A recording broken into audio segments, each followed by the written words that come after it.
দাজ্জাল এখন কোথায় আছে? উত্তর, সে পৃথিবীতেই আছে। কোথায় আছে? পৃথিবীতেই। কোথায় আল্লাহ পাক রেখেছেন আমরা জানি না, সে যে পৃথিবীতেই আছে তার প্রমাণ তামিম দারির একটা হাদিস। তামিম দারি রাদিয়াল্লাহু আনহু একটা দ্বীপের মধ্যে দাজ্জালকে বন্দি অবস্থা দেখেছেন। দেখে নবীর কাছে এসে বলেছেন যে আমি এটা দেখেছি। নবী সাল্লাল্লাহু আলাইহি ওয়াসাল্লাম বলেছেন, আমি তোমাদেরকে যে দাজ্জাল সম্পর্কে সতর্ক করেছিলাম এটাই সেটা, সে বের হবে অচিরেই। এবং সেদিন সে বলেছিল যে এই বাইসানের খেজুর বাগানে খেজুর থাকবে না, এখন সেখানে খেজুর নাই। সে বলেছিল তাবারিয়া হ্রদে যখন পানি থাকবে না তখন আমি বের হব, এখন তাবারিয়া হ্রদে পানি নাই, সময় ক্লোজ। সে কোথা থেকে বের হবে? উত্তর, তার বের হওয়া সম্পর্কে তিনটা বর্ণনা পাওয়া যায়। এক, সে ইস্পাহান থেকে বের হবে। ইস্পাহান হচ্ছে ইরানের একটা জায়গা। কোন জায়গা? ইরানের একটা জায়গা, এবং সেখানে ইস্পাহান নামে একটা জায়গা আছে। এমন হতেই পারে যে ইরান এই জায়গাটুকু অচিরেই বা ভবিষ্যতে ইসরায়েলের অন্তর্ভুক্ত হয়ে যেতেও পারে।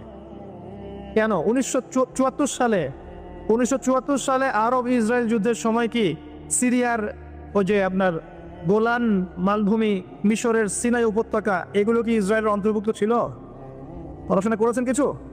এগুলো ইসরায়েলের অন্তর্ভুক্ত ছিল না, এগুলো মিশরের এবং সিরিয়ার ছিল। মাত্র 6 দিনে সে এই আরবদেরকে পরাজিত করে ওই জায়গাগুলো দখল করে ফেলেছে। মাত্র 6 দিনে। কতদিনে? মাত্র 6 দিনও টিকতে পারে না এই মুসলিমরা তার সামনে। তো দেখুন, 6 দিনে এটা করতে পেরেছে 1974 সালেই, আর এখন তো 2022 চলছে।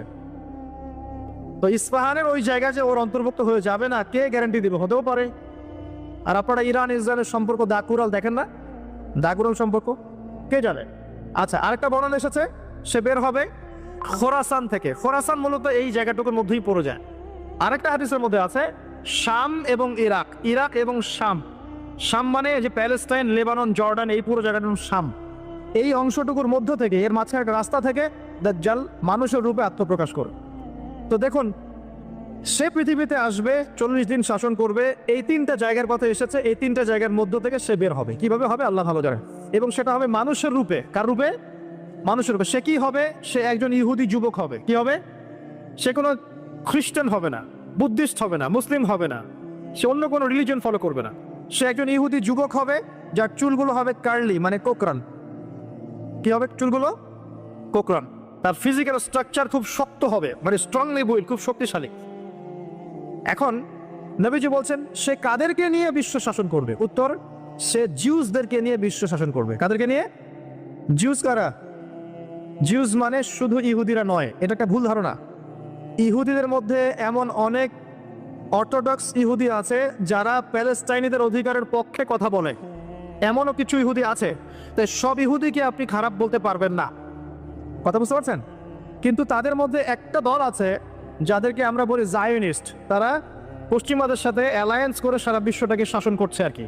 এই জায়োনিস্টরাই ইনশাআল্লাহ তাআলা, এটা আমার কনসেপ্ট, আমার গবেষণা, এরাই মসিহুদ দাজ্জালকে ফলো করবে ইনশাআল্লাহ, এবং তাদেরকে নিয়ে সে পুরো ওয়ার্ল্ডটাকে শাসন করবে। আর আপনি কনক্লুশন পেলেন কি? দাজ্জালের চেয়ে বড় কোনো ফিতনা নাই।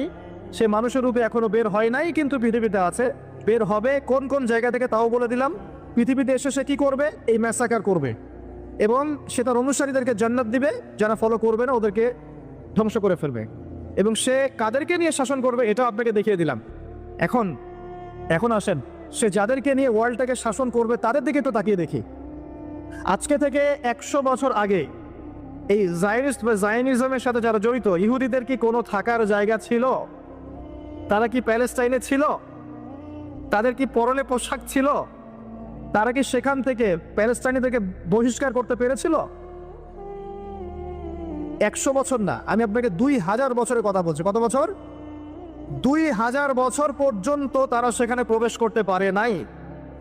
আর রাসূল সাল্লাল্লাহু আলাইহি ওয়াসাল্লামের জামানা, তারপর আবু বকর সিদ্দিক, তারপর ওমর, তারপর উসমান, তারপর আলী রাদিয়াল্লাহু আনহুম, তারপর উমাইয়াদের প্রায় 90 বছর, আব্বাসীয়দের 500 বছর, ফাতেমিদের খেলাফত, কর্ডোভার ইসলামী খেলাফত, মামলুকদের শাসন, সালাহউদ্দিন আইয়ুবী রাহিমাহুল্লাহর সময়, এই মুঘলদের সময়, ওসমানী